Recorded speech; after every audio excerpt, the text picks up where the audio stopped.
All right, welcome back, Coaching the Kicker segment. Coach Jim Leavitt. We have wrapped up championship week. We finally know who's in the playoff. It's Georgia 1, Michigan 2, TCU 3, even after losing a heartbreaker in overtime. And number 4, Ohio State slips in the back door thanks to USC going down on Friday night in Las Vegas. Coach, welcome back. It's good to be back. Boys, is this our last one? Well, we're going to do one more before the playoff. Me and you, I'm going to give you a couple weeks off, and we're going to do one more before the playoff. All right. But yes, you've been awesome this year. It's been a real pleasure getting you on, and again, you've provided such great insight on all the different aspects of coaching in the college football world. All right, let's get right. I got all the Colorado stuff on to honor Dion. Yeah, I was going to say, you're not going to Dion. Are you? You're not going out to Boulder now with Dion, are you? No, I did my, we won 10 games there the 1 year I was there. Yeah. I was there 2 years. First year we only won 4, then we won 10. And that's the only winning season they've had in about 20 years, I think. He swears they're going to win out there. He'll bring some juice out there though. He'll get some kids and he'll bring some juice out to Boulder. Yeah, it'll be fun. See what happens. All right, let's get to the playoffs. What any just overbearing thoughts on obviously the dramatic game in Dallas with TCU and Kansas State? We talked Kansas State was a live team last week. You really liked what you saw out of Kansas State. TCU, good comeback. They get stopped on the goal line in overtime on the 1 yard line, and then TCU goes down and kicks the game-winning field goal. And then obviously USC and Utah Friday night. Utah, we talked about Utah, the gritty guttiness, the toughness of Utah just overwhelmed USC. Utah's an interesting program because in some ways I'm not so sure they're not one of the top programs in the country. It's, they beat the USC twice, right? I mean, that's pretty good. Yeah. And they lost a game in Florida where I thought Utah was a better team. Yeah. And the only other loss they had was Oregon, I believe. And, Oregon had a good team as well. So Utah had a very good team this year. And, it's Ohio State, I think a lot of people kind of enjoy seeing them in it because they just dominated everybody all year long till the end. And they lost to Michigan. Michigan did a great job that one game. And it's going to be interesting now. Ohio State's back in there. And those Ohio State people are excited. And, I was with Sonny Dykes at SMU, so TCU, what a great job he and his staff have done there this year to get the playoffs. And, they're so explosive offensively, and they've played good enough defense to get them there. And then Georgia is just, man, they seem like the team certainly to beat. And then Michigan, so I don't know. It's going to be fun to watch. And we'll talk, like I said, we'll have one more Coaching the Kicker segment here in a couple of weeks previewing the championship games. We'll really get into Coach and I will really get into the X's and O's of each of these matchups for the playoff games here in a couple of weeks. Talk about, a lot of people are, questioning, should Ohio State get in? Should Alabama get in? Now, obviously, you heard Nick Saban over the weekend. We lose 2 games by 4 points on the last play of the game as opposed to Ohio State getting blown out at home. Any thoughts of Alabama getting in over Ohio State, or are you okay with that? No, it's I think Saban's got he's going to do it. He's head coach of that program. Yeah. And I'm not so sure Alabama's not one of the shouldn't be in there, but you can't do it. The precedent with 2 losses, and Tennessee was one of them, and it's just going to be hard. It would be hard to take Alabama, and I could see people arguing and debating it. Yep. I'm not so sure that they're not right. Right. And that's why people want to expand it from 4 to, to 6 or 12 or whatever, Are you excited that it got expanded to 12? Basically, they came to an agreement last week, the Rose Bowl, to go to 12. Are you excited? Do you like 12 as a number? Oh, I don't know. I haven't thought a lot about it. It's just, more money, more TV, more teams getting in probably helps. I'm such an old school guy. I kind of liked it when all the bowl games meant a lot. Yeah. And they just named it, team that was the best team in the country. And that seemed to work forever until they changed it. And so I know people would probably criticize me because they, because all the Division II and Division III had, Right. playoffs. Right. So they're probably going more towards that format. So One it's thing okay. one thing I'm surprised I've not heard anybody talk about. A playoff team could potentially have to play 4 more games, 17 games you could potentially have to play in a college football. If you were the 12th seed and let's say you went to a championship game and lost, that's 13 games right there, 4 more games in the playoffs. Are these kids going to do you think that these kids ought to get a little bit of a stipend each playoff round they go to financially with as much money that's going into these games from the TV networks? I haven't heard anybody talk about, do you pay these kids a couple $1,000 per game for every team that makes it? What are your thoughts on that? Well, college football has changed so much, and I'm not so sure for the better. Right. Personally, it's just different, and there's so many variables out there and things to talk about. It's difficult. The TV, yeah, they're making all this money, and I certainly see the argument to pay players. I really do. But we've missed the boat somewhere. The NIL, the transfer portal, I don't like it at all. Right. I think it's much, and I don't think it's a good thing for college football. I think it's a very bad thing, and I think it's sad, to be honest with you, the direction that college football is going. It's supposed to be an amateur athlete. The education meant so much. I remember when I got a scholarship to the University of Missouri, and I thought that was the greatest thing in the world. But times change, TV market's different, everything's different. But I think it's gotten to be out of control, and I don't like it. Personally. Now, how many games did Division II and Division III? It used to be all 1AA's. Right. Games they play do they have to play that many games? People are going to make the argument, well, they can. I don't know why anybody can't, but it seems too much. Yes. When I was in the NFL, we went to the NFC Championship game 3 times, playing the Super Bowl once. It was 23 or 24 games. That's a lot of football. Pros, but they don't have it. They don't have school. It's different. It's a long season for them. Of course, your top don't play those 4 games, those preseason games much. But it was a lot of football. It is. That's a lot of ball. That's a lot of ball for sure. All right, let's transition to some of the coaching hires over the weekend. Several jobs got filled. We had some breaking news Monday morning. We'll talk about it here in just a second. FAU fills their job. Willie Taggart let go. Tom Herman, the former Texas coach, brought in. USF obviously Jeff Scott was let go several weeks ago. Alex Galesh, who's the co-offensive coordinator at Tennessee with Josh Heupel, is brought in to be the new USF coach. Colorado hires Deion Sanders. Liberty hires Jamie Chadwell, who went from Coastal Carolina to Liberty to fill the job where Hugh Freeze left. And then breaking news on Monday morning, the Louisville coach, somebody I know, Scott Satterfield, leaves Louisville to go to right up the road to Cincinnati, which is kind of a, in that part of the world, that'll get a lot of attention. So any of those names strike you as somebody that you really think is going to do a really good job where they're going? Well, I like Satterfield. I think, I know him, and it was interesting. Louisville, when I was at SMU, as the interim head coach before we were supposed to play Virginia in the bowl game there in I guess Yankee Stadium up there. They came and practiced on our fields, but I've known him, and I've always watched him. When I was at Florida State, we ended up beating them in a really good game. I like him. I think he's a very good coach. You got to wonder the motivation, why he's doing what he's doing, whether it was kind of just time to leave Louisville and a lot of pressure. And I don't know, but I think he's a really good coach.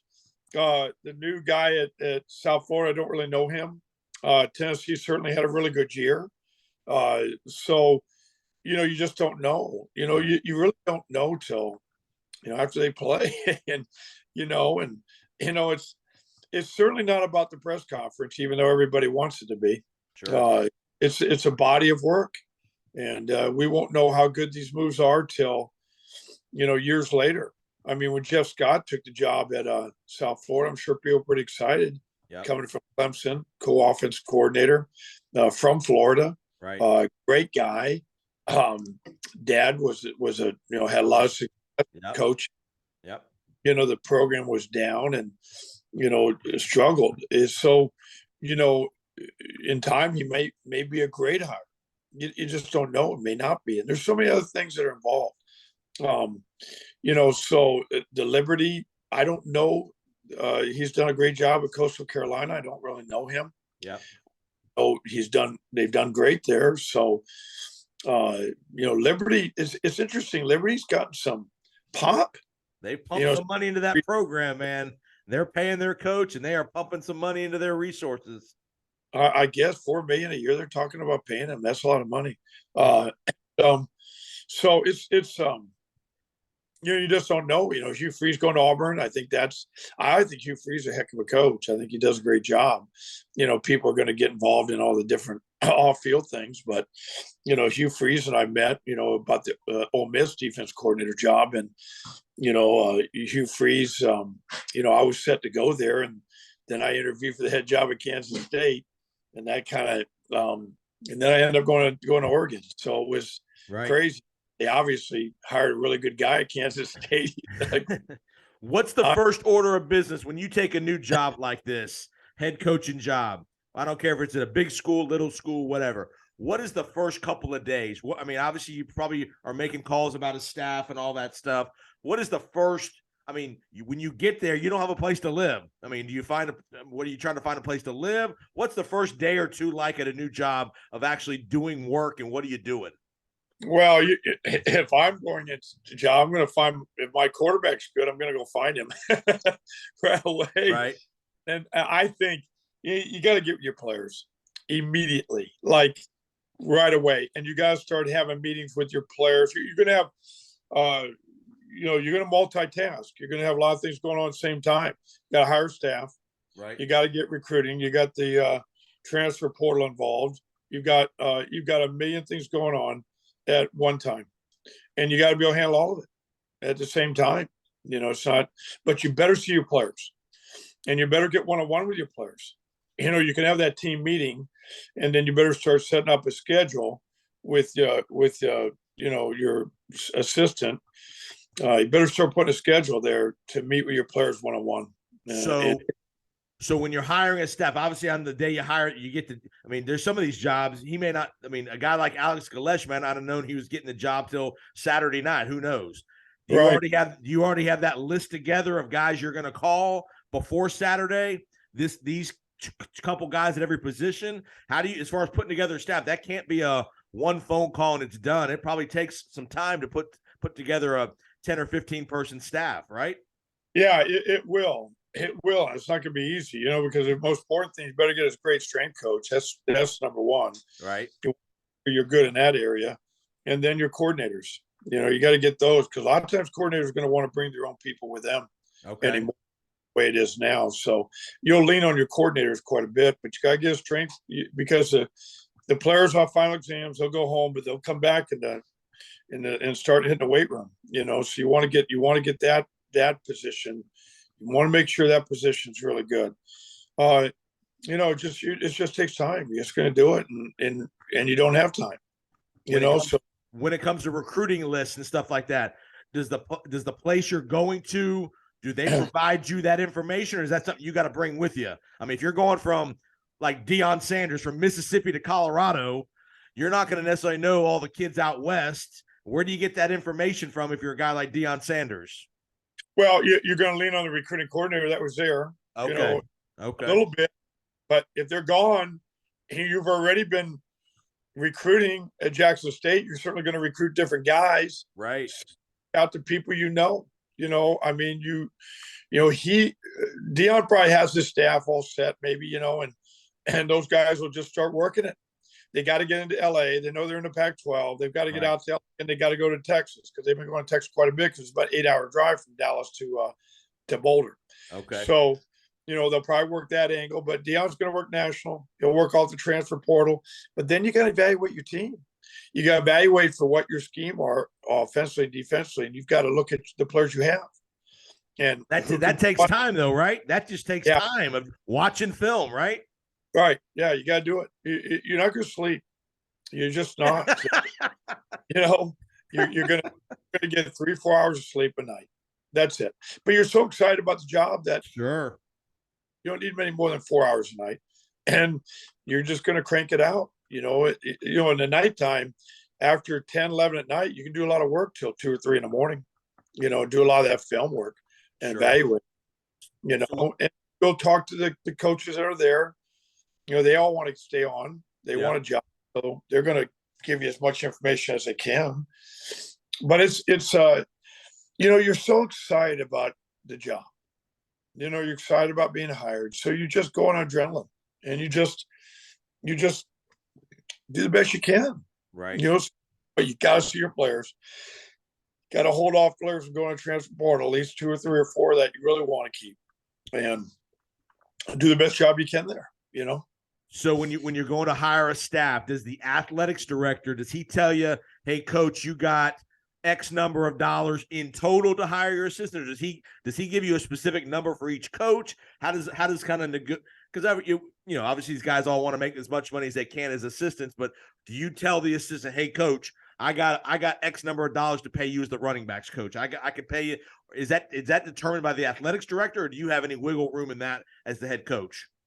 The athletic director is going to tell you this is done before you're hired. Okay.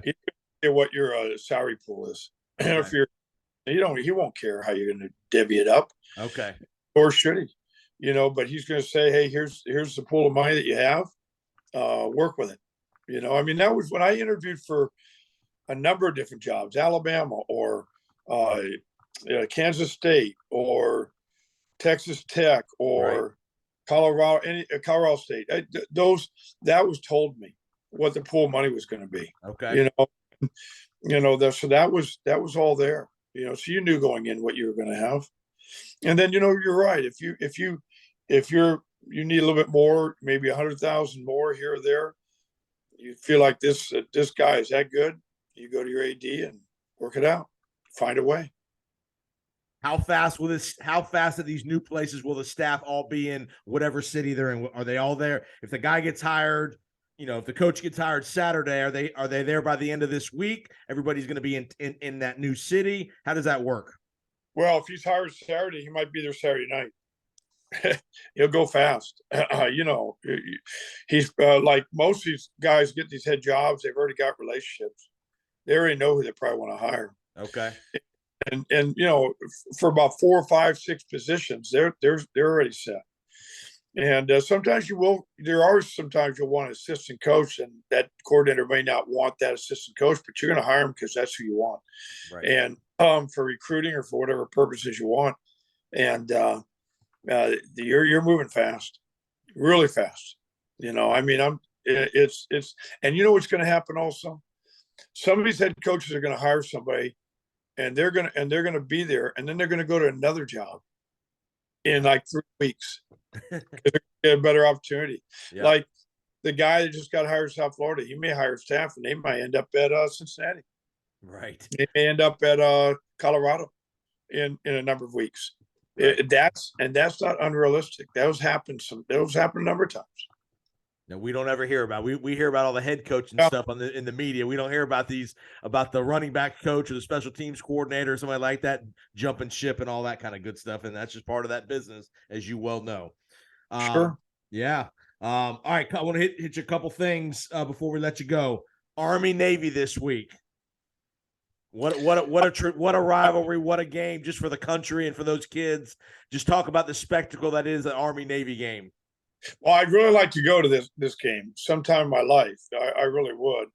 I can't imagine a more fun game to go to. And this year, boy, I don't know where the line is on this game.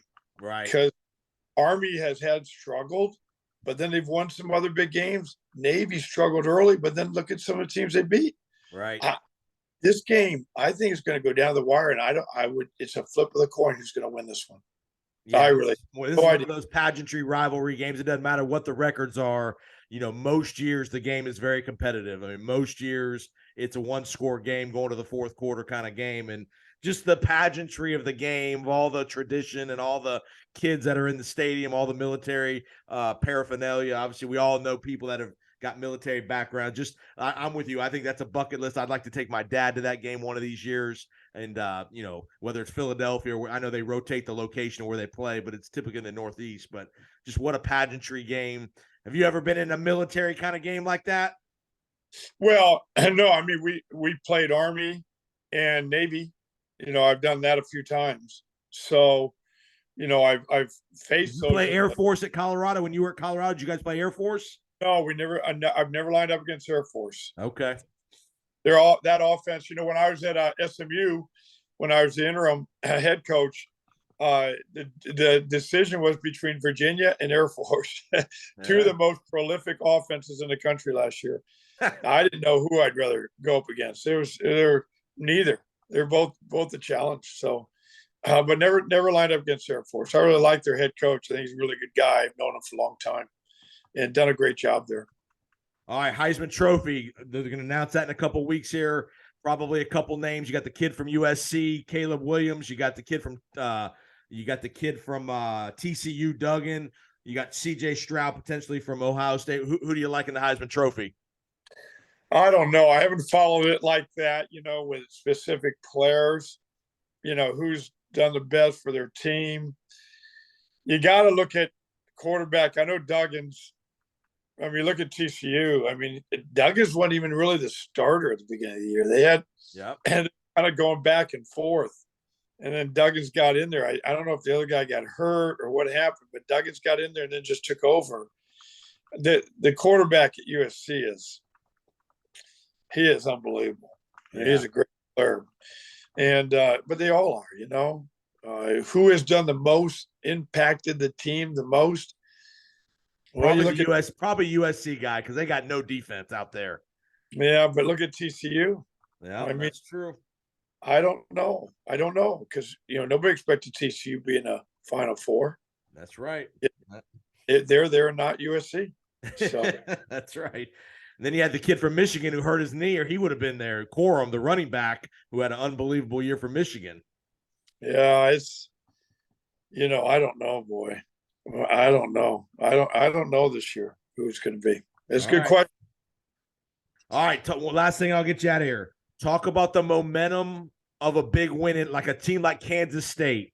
What is this momentum of a huge Big 12 championship in a year that you weren't supposed to win it? A lot of people had other people winning it. How does that momentum give you such a bounce into the offseason, both just from your own program and recruiting? Talk about how that being on the national spotlight of beating a team like TCU for a conference title is such a boom to your program.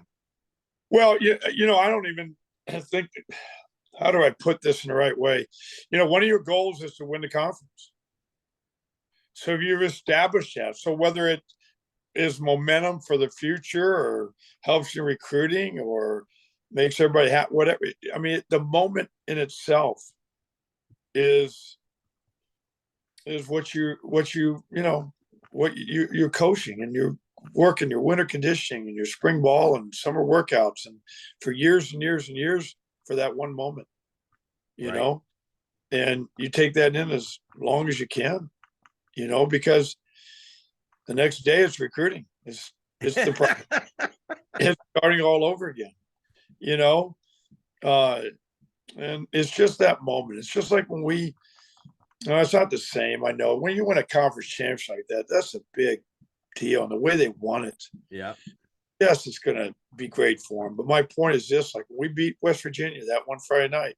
Yeah, I'll never forget walking back out in the field with the police officers, the guys that were always hanging out with me. And I told them, I said, I always like walking out in this field right now after everything's, everybody's picking up down. Yep, little calm. And just for the moment. I said, just to pause right now to take this in. Because when we leave this field right now, and I'm talking to those guys, I said, then it's on to the next game. On to the next recruit, on to the next whatever. And for Kansas State, when you win a conference championship, it's different because it's, what you're trying to get done. It's the epitome of everything. So sure, it's going to help. It's going to help everybody because that's such a huge goal for you.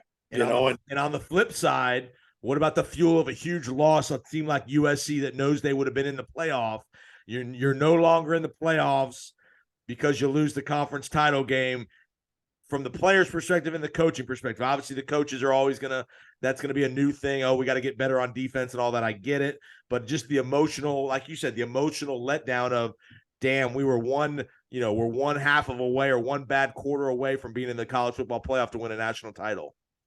Yeah, it's hard. It's hard. You never get over those games when you lose. And that was probably the thing I told the team. When I was at South Florida or other places, I used to tell players this all the time. I said, "What's going to get me out of coaching is losses. I don't know how to deal with them. I have a hard time with losses, and because I always felt like it was my fault. Right. I never felt like it was the offense coordinator or defense coordinator or any assistant coaches. I never felt like it was the players. I always felt like it was me. And to take that on yourself is hard. And, fortunately we won a lot more games than we lost. And that's been throughout my career, but losses are so devastating and so difficult. It's really, really, it was a real challenge for me to get over losses. Just really, really hard. So, they'll bounce back. Every day that happens is, you breathe a little bit better, and they don't have time. They got a bowl game against a really good team. You embrace that. You've had a great season. You lost to one team twice. Yeah. But you had a great season. And, you try to talk about the positives in every way you can.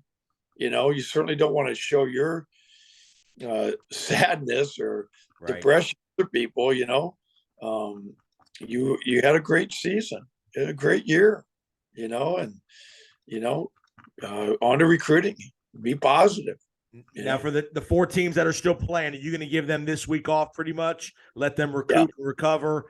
Let them get their – obviously, most of those kids got final exams coming in the next probably week and a half to get out of school. Are you going to let that this next 9 or 10 days really let light on the football and let them take care of their academics and all in recovery? Yeah, absolutely. I tell them to get away from football. Do everything but football. Yeah. Go see your families, get your final exams done, see your families, take some time off. I wouldn't even want them in the weight room, to be honest with you. Right. Some want to, but I'd let your strength coaches get away too, right now. Of course, you got recruiting, so you're going to keep them around, but absolutely, because it's the timing on building for these games are big, and you're preparing to win it all. So you're not talking about one game, but 2. So right, absolutely. Well, Coach, great job. I know you're heading to Monday Night Football on Monday night to see the Bucks and the Saints. Yeah, I'll be there. Yep. So that should be a good atmosphere in Raymond James Stadium. Appreciate the time. We will, like I said, fans, we will have Coach back the week of the championship, of the semifinal games, which I believe is right before New Year's. So we'll have one more episode coaching the Kickers, part of the Florida Football Insiders podcast. That week of, we'll do a little break. We'll do a little X's and O's breakdown of each game, maybe a couple of the big bowl games and all that such. But Coach, great work. I'm giving you a couple of weeks off now. You can go recover. You can go. Yeah. No recruiting now. No recruiting. I don't want you on the recruiting trail. I was Friday night. I'll tell you this. I was refereeing Friday night the state semifinal in Venice. It was Venice High School, which I know you know, against Gainesville Buckholz. And there were a lot of coaches on the sidelines. I saw Ohio State coach there recruiting. So, I mean, what you say is right on, man. These guys are always recruiting. So I was fortunate enough to referee the game. It was a great game, 42-35. Venice wins. Great game. Venice goes to the state championship coming up in a week or so. But your point is well taken. These guys don't ever really take much time off, these coaches. They're freaking a guy from the Ohio State coach was right there on the sidelines in Venice, Florida, Friday night. Yeah. Oh, no doubt. I used to, as a head coach, I used to give them a week off after signing date in February, because you don't have time. You got to grind right through Christmas, and it's just the way it is. Now they've changed the calendar a little bit, so they do give you a little bit more time in Christmas. But yeah, it's on. It is on for sure. We'll enjoy the Bucks win. Let's get the Bucks to the finish line Monday night with old Tom. So we want you to get some playoff tickets, man. We got to win the game to wrap up the South here. That's right. All right. Have a great week. We'll talk in a couple weeks, Coach. All right. We'll see you.